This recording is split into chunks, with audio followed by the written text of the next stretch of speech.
Ursula Kaczmarek is the co-founder of the New York City Data Science for Social Good. Ursula and her team participated in the 2026 NYU Tech for Change Hackathon and created the civic tech app Clean Slate PA. Using Free Our Vote's open source library, Clean Slate PA helps Pennsylvanians see if they are eligible to seal their criminal records, which addresses collateral consequences they could be facing like difficulty finding work, applying for housing, etc. Check out the app, links in the description box below. Hi there, I am Ursula Kaczmarek, and I will be demoing the Clean Slate Pennsylvania app that I developed alongside Ario Hoffman and Haya Sloor at the UN P.I.T hackathon back in March. The project emerged from a request from a nonprofit called Free Our Vote, and they were interested in developing an app that allowed individuals, direct beneficiaries of the Pennsylvania Clean Slate laws, to navigate the process involved in petitioning to expunge or seal criminal records. Doing so eliminates some of the collateral consequences of a criminal conviction: difficulty finding work, difficulty finding housing, being able to re-register to vote, and the like. So the idea here was to create a mobile-first web app that would allow individuals without the assistance of an attorney to begin the process of petitioning to expunge a criminal record.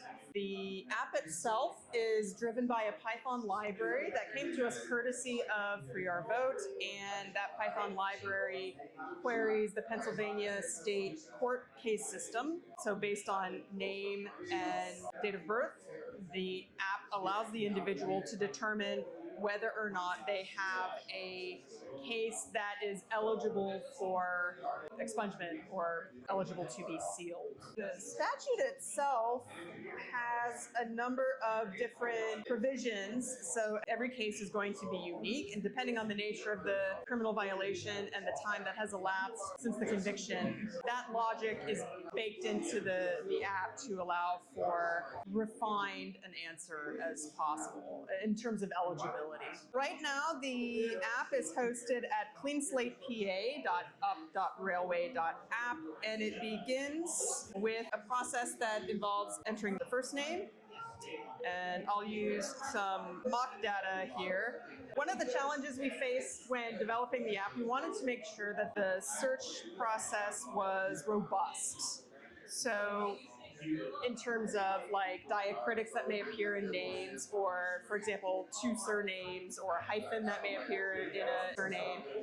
Part of our testing involved ensuring that the queries would return appropriate results, given those kinds of parameters. The querying process doesn't take long at all. If there is an applicable court record that does appear, the next step is to ensure that the parameters of the conviction are such that it is eligible for the petition. The petition process itself is fairly straightforward. It doesn't require the assistance of attorney in a lot of cases. It can be accomplished with a single sheet that contains the petition information and can be filed pretty quickly. In addition to the considerations around the name, we had considerations around ensuring privacy for the user, because the information that the user inputs is personally identifiable information, and so it doesn't cache data or anything like that. A lot of the challenges involved trying to refine how we could build on the project going forward. Like, for example, if there are, in fact, for more complicated cases, a pool of pro bono attorneys willing to assist in the process, could we make their